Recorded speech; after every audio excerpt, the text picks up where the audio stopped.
बच्चों, अब हम नर जनन तंत्र के विषय में पढ़ेंगे। Male reproductive organs.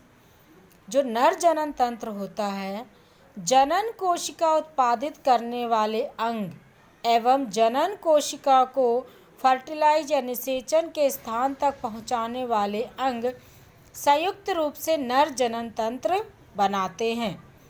मतलब जो नर जनन तंत्र होते हैं वो ऐसा उत्पाद बनाते हैं जो कि जनन कोशिकाओं को निषेचित करता है और नए जीव को जनन करने में मदद करता है। नर जनन कोशिकाएं या शुक्राणु का निर्माण टेस्टिस मतलब वृषण में होता है। यह उदर गुहा के बाहर वृषण कोश में स्थित होते हैं। इसका कारण यह है कि शुक्राणु उत्पादन के लिए आवश्यक ताप शरीर के ताप से कम होता है। टेस्टोस्टेरोन हार्मोन्स के उत्पादन एवं स्त्रावन में वृषण महत्वपूर्ण होता है। शुक्राणु उत्पादन के नियंत्रण के अलावा जो टेस्टोस्टेरोन हार्मोन्स होता है वो लड़कों में यौवन अवस्था के लक्षणों का भी नियंत्रण करता है। उत्पादित शुक्राणुओं का मोचन शुक्रवाहिकाओं द्वारा होता है। ये शुक्रवाहिकाएं मूत्राशय से आने वाली नली से जुड़कर एक संयुक्त नली बनाती हैं। अतः मूत्र मार्ग यूरेथ्रा शुक्राणुओं एवं मूत्र दोनों के प्रवाह के उभय मार्ग हैं।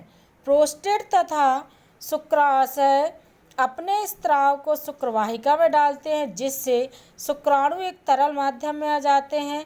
इसके कारण इनका स्थानांतरण सरलता से होता है तथा साथ ही यह स्त्राव उन्हें पोषण भी प्रदान करता है।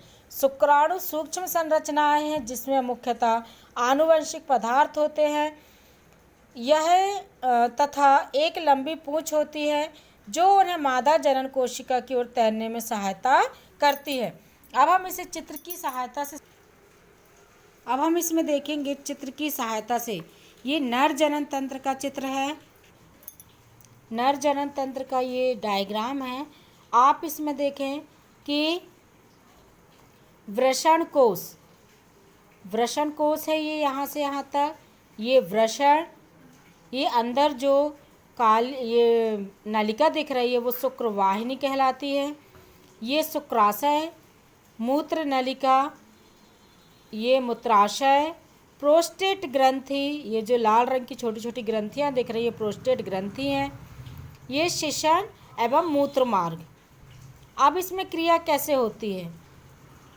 जो टेस्टिट रहते हैं या वृषण रहते हैं, जो वृषण कोश रहते हैं वो वृषण कोश एब्डोमिनल मतलब क्या रहते हैं, पेट के बाहर रहते हैं, शरीर के बाहर रहते हैं। ये वृषण कोश के अंदर वृषण पाए जाते हैं।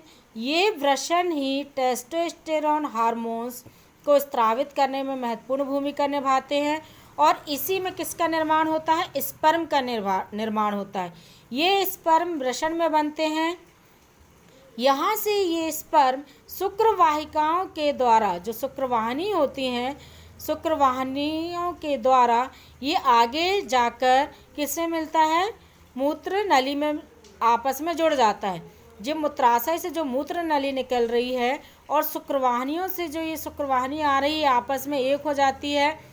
इसी समय यहाँ पर जो शुक्राशय है और जो प्रोस्टेट ग्रंथि है इनमें से भी एक तरल पदार्थ स्रावित होता है जिसमें स्पर्म आसानी से अपना पोषण प्राप्त करते हैं उसमें रहकर और लिक्विड माध्यम में उपस्थित हो जाते हैं। जो तरल माध्यम रहता है स्पर्म को आगे पहुंचाने में अत्यंत ही लाभदायक होता है।